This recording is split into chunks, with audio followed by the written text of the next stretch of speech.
ថ្ងៃនេះនឹកឃើញមិនទេដើរផ្សារទៅនឹកឃើញចង់ញ៉ាំក្រួចលើឡើងថ្លៃបងប្អូនមកប្រអប់ហ្នឹងឡើង$22បងប្អូនហើយមានតែ6ក្រួចទេហើយថ្លៃមែនទែនពីមុនអត់ដល់$22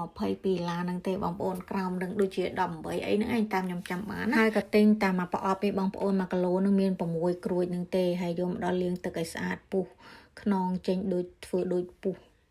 មន់អញ្ចឹងណាដល់ហើយក៏ខ្ញុំប្រឡាក់គ្រឿងហើយគ្រឿងដែលខ្ញុំប្រឡាក់ហ្នឹងសាមញ្ញហើយខ្ញុំយកទៅបំពងឯងបងប្អូនក្រួច6ហ្នឹងខ្ញុំប្រឡាក់អំបិលកន្លះស្លាបព្រាបាយម្សៅស៊ុបមាន់កន្លះស្លាបព្រាបាយទឹកត្រីកន្លះស្លាបព្រាបាយម្រេចកន្លះស្លាបព្រាបាយទឹកស៊ីអ៊ីវកន្លះស្លាបព្រាបាយហើយនឹង oyster sauce ឬក៏ទឹកប្រេងខ្យងហ្នឹងកន្លះស្លាបព្រាបាយនិយាយរួមបន្តិចទេបងប្អូនហើយខ្ញុំអត់ប្រើខ្ទឹមទេបងប្អូនហើយស្ករក៏ខ្ញុំអត់ប្រើដែរហើយខ្ញុំប្រឡាក់ឲ្យចូលជាតិទៅទុកប្រហែលជា 4-5 នាទីបាទខ្ញុំយកទៅបំពងបងប្អូនចូលជាតិហើយហ្នឹងគឺខ្ញុំដាក់ម្សៅបំពងស្លាប់មាន់ហ្នឹងគឺខ្ញុំយកមករោយពីលើតែម្ដងដាក់ពីលើហើយគ្រាន់តែច្បល់ឲ្យចូលម្សៅនឹងតិចណាបងប្អូនខ្ញុំអត់ដាក់ច្រើនពេកទេព្រោះអីខ្ញុំអត់ធ្វើដូចបំពងស្លាប់មាន់នេះគឺខ្ញុំដាក់តិចទេដើម្បី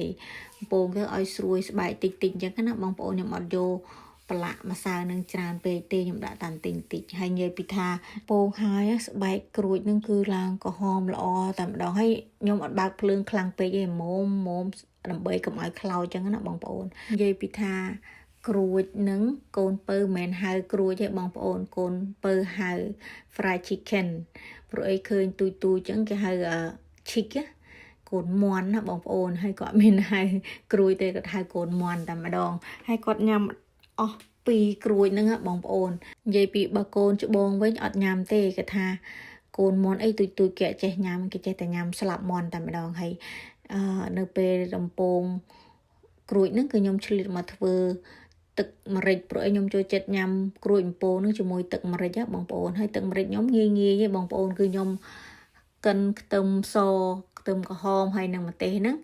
ជាមួយគ្នាហើយបន្ទាប់មកបានខ្ញុំយកមកលាយខ្ញុំអត់ប្រើស្ករអត់ប្រើអំបិលទេខ្ញុំប្រើទឹកត្រីគឺខ្ញុំដាក់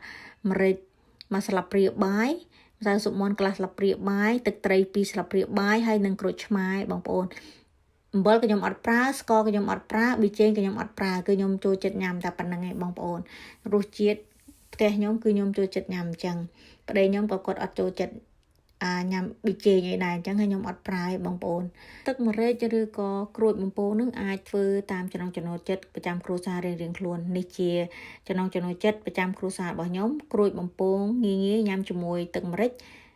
មានតែប៉ុណ្្នឹងអរគុណសម្រាប់ការទស្សនាបាយបាយ